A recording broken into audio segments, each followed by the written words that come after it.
If you asked Theodore Roosevelt to describe his life, he would have said that his life was bully. Bully meant cool back in 1900. Now look at this. This man loved sports. He practiced hiking, sports, judo, karate, boxing, swimming, sailing, hiking, mountain climbing. And the man was a dynamo. He just wouldn't stop. He was a learned man. He wrote several books. He learned 6 different languages. He knew zoology, naturalist. He was environmentalist. He bought cattle ranches. I mean, the guy was just active, active, active.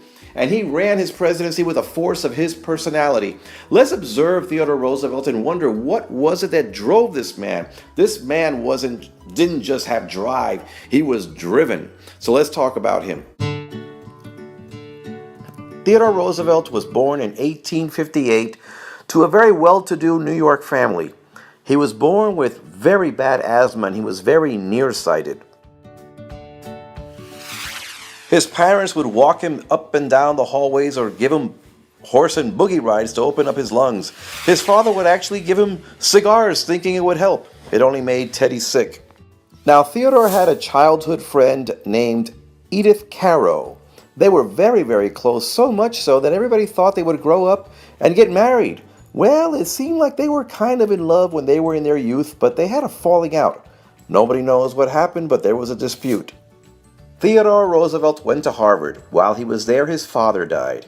He was very broken-hearted, but he met Alice Lee, 17 years old. He fell madly in love with her. Even after the wedding, Roosevelt would write her love letters. He said that no man was worthy of her, that she was his purest queen. He adored her. He became a New York assemblyman. Alice got pregnant. Around that time, he was out west, and he bought himself a cattle ranch, became himself a little bit of a cowboy. Then he got a telegram saying that Alice had given birth to a baby girl. Theodore Roosevelt was ecstatic and he began packing. But then he got a second telegram that said that his mother was dying. Now he began packing with urgency. Believe it or not, he got a third telegram. His wife was dying. How was this possible? Well, Roosevelt's mother had typhoid fever. As for Alice, she had a kidney ailment that doctors apparently did not detect because of her pregnancy. Roosevelt arrived the very next day to a very solemn home. The foreboding weight of death was everywhere. In one room was his dying mother. In the other room, his dying wife. In still another room, his baby daughter named Alice, after her mother. She was 1 day old. Theodore Roosevelt took turns sitting in one room and then the other. His mother passed away first. After quick funeral arrangements were made, he went to sit with his wife, and hours later, she died in his arms. It was February 14th, Valentine's Day, their 4th wedding anniversary. Alice was 22, he was 26. Theodore went to his diary and marked February 14th with an X and wrote, "The light went out of my life forever." After the funeral, he handed baby Alice to his sister's care and went back to the cattle ranch. In the frontier, he would sit on his horse, alone. He mourned. Periodically, he'd visit his daughter, but finally, after 2 years, he left the ranch, picked up little Alice, and went home. What brought him back was Edith Caro, his childhood friend. They had reconnected, reconciled, and soon afterward, they got married. She helped him raise little Alice, and they had 5 children of their own. They moved to Oyster Bay, New York, to his estate named Sagamore Hill. Now, through his connections, this well-educated Harvard graduate, Theodore Roosevelt, became police commissioner of New York. Well, he didn't sit around on that cushy little job. No, he went out there in the middle of the night to see if he could catch police officers that were asleep on their watch. Besides that, he fought corruption. And he brought innovations. For example, the telephone. Believe it or not, there were no telephones in the police stations at the time. He also formed what they called a police bicycle patrol. He was very, very active. President McKinley named him Assistant Secretary of the Navy, and he loved his job. But when the Spanish-American War broke out, he resigned his post, formed a regiment called the Rough Riders. When they arrived in Cuba, one of his horses drowned. Then came the decisive Battle of San Juan Hill, where Theodore Roosevelt led his Rough Riders uphill in an almost suicidal attack where he lost many men. Now, many criticize this as bloodlust or perhaps vainglorious ego. Whatever the case may be, he became a war hero.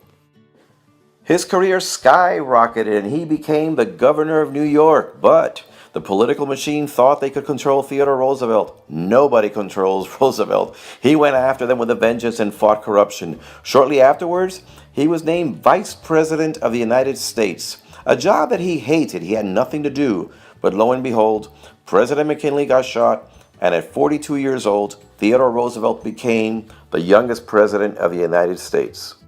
So, Theodore Roosevelt moves to the White House with his wife Edith and his 6 children.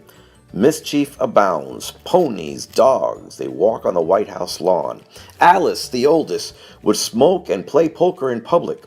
Well, Roosevelt said, I could run the country or I can control my daughter Alice, but I can't possibly do both. Roosevelt was once described as a big 6-year-old. He would play with the kids. When his wife was out, he would hang them outside the 3rd-story window, hang it onto a bedsheet. Crazy stuff. Now, the upper class, the rich, held enormous power. The Carnegies, the Rockefellers, the Morgans. It was just ridiculous. What could I say? The poor, however, the poor were suffering. I mean, there was no minimum wage at the time. Children as young as 6 years old were working in the coal mines and sweatshops. Everybody worked 9 hours a day, 6 days a week. There were no retirement benefits, no unemployment, no Social Security. You worked until you saved enough money to retire, or you worked until you died. And a male teacher would make $900 a year, which is about $17,000 today. A factory worker would make between $100 to $200 a year. Imagine making $200 a year, that's about $16 a month.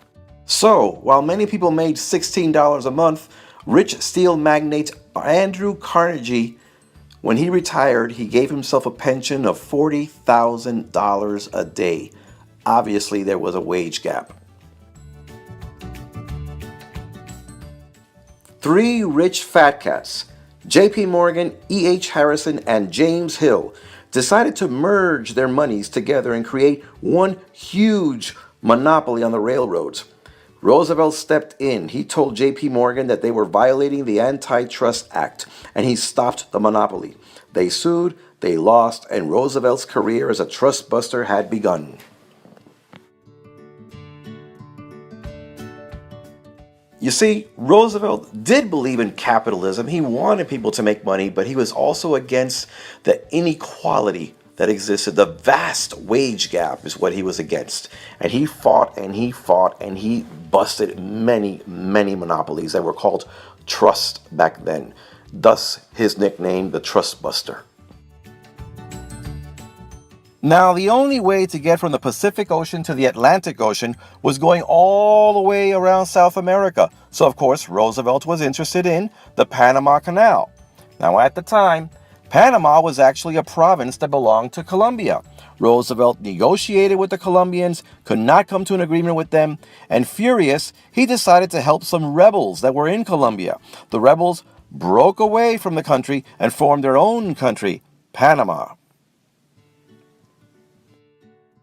Now, many complained and called this Yankee imperialism, abuse of power, but Roosevelt was just getting started. He cited the Monroe Doctrine and added the Roosevelt Corollary, stating that the U.S. had the right to intervene and stabilize the affairs of the countries of the Caribbean and Central America. If they could not pay their debts, the United States would intervene. This began the Banana Wars. Decades of intervention and occupation of many countries, such as Haiti, Honduras, Dominican Republic, Nicaragua. It may have helped stabilize the region, but only for American interest. And many state that it only really enriched companies such as Standard Oil and the American Fruit Company. So, Theodore Roosevelt began work on the Panama Canal. It would take about 10 years, and in today's currency, about $8 billion. 46 miles of canal, different locks that were set in. It was a marvel of today's engineering. Now, over 5,000 workers died building the Panama Canal. Many died of dengue, malaria, yellow fever, dynamite mistakes, derailments. It was a horrible, horrible time. Now, a Dr. William Gorgas discovered that yellow fever and malaria was caused by mosquitoes. You fight the mosquito, you eradicate the disease. One positive, revolutionary step that took place because of the building of the Panama Canal. Roosevelt was elected by an overwhelming majority for his second term. Roosevelt read the popular book The Jungle by Upton Sinclair that depicted the horrible conditions of the meat industry. Well, Roosevelt, horrified as everybody else, decided to act. He said there had to be more sanitary conditions when it came to the meat industry. So what did he do? He passed the Meat Inspection Act. Roosevelt decided there had to be more sanitary and, of course, healthy conditions in our food and medicine. So he passed the Food and Drug Administration. It's still around today. Now, when Roosevelt was a young man, he loved boxing. When he became president, he continued to box. He'd invite professional boxers to the White House to practice and spar. What happened? One day, he got punched in the eye. Later on, he had a detached retina, and he became blind in that one eye. So he stopped boxing and started participating in jiu-jitsu. Roosevelt loved to go on safaris and hunt. Well, there was that famous story where he did not want to shoot one poor defenseless bear. That story became legendary, and they created a toy about it. You all know who it is, the teddy bear. Around that time, Japan had taken control of Manchuria and Korea, and Russia, feeling threatened, declared war. Roosevelt invited them to the United States to have peace negotiations. He could barely get the representatives to stand together for one photo. It was a very, very tense negotiation. But in the end, it worked. Russia received the Sakhalin Islands, Japan got to keep Korea, and Manchuria was returned to China. And for his efforts, Roosevelt received the Nobel Peace Prize. So, what was Roosevelt's greatest accomplishment? Was it starting the building of the Panama Canal? Was it busting up all those monopolies? Was it stopping the Russian and Japanese War, Meat Inspection Act, Food and Drug Administration? Roosevelt would probably say that it was conserving our natural resources. For Roosevelt, all this land and water that we had out there was the most important thing that we could do was to keep them. Not just for his generation, but for centuries and centuries to come. So what did he do as a conservationist? Listen to this. 5 national parks, 4 game refuges, 16 national monuments, 51 national bird reservations. He also brought down water against strong odds and being pushed back by big business. He built dams and brought water and irrigation to many, many lands. All in all, in a nutshell, Roosevelt saved 230 million acres of wildlife and land. A stupendous achievement.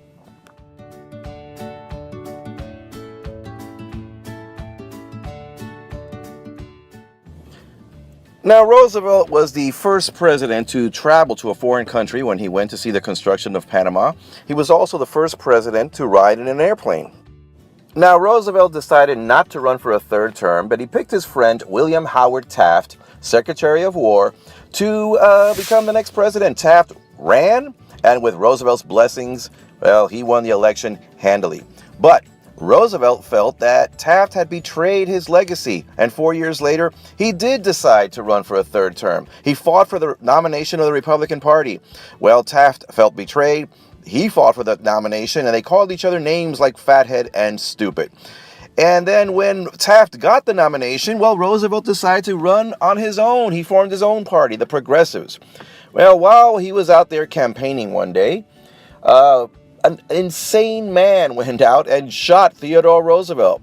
Shot him in the chest. And what did Roosevelt do? Well, people were out there to see him with a bullet in his chest. He gave a speech for 1 hour. Stood there for 1 hour, and people saw that it was a heroic effort. But it didn't do any good. In the end, Roosevelt did not win the election, and neither did Taft. Instead, a Democrat, Woodrow Wilson, became president. and then began World War I. Well, after the presidency, Theodore Roosevelt had a lot of time on his hands. So he decided to go to South America and explore the Amazons along with his son Kermit. He wrote a book about his explorations.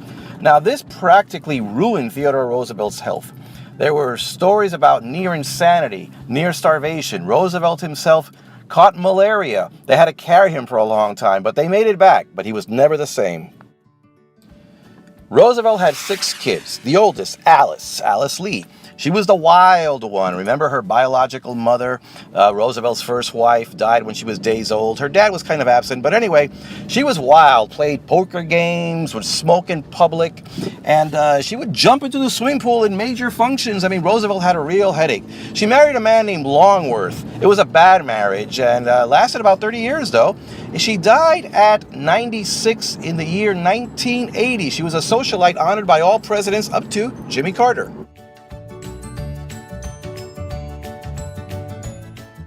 Second child, Theodore Roosevelt Jr., an impressive man all on his own, became governor of the Philippines, governor of Puerto Rico.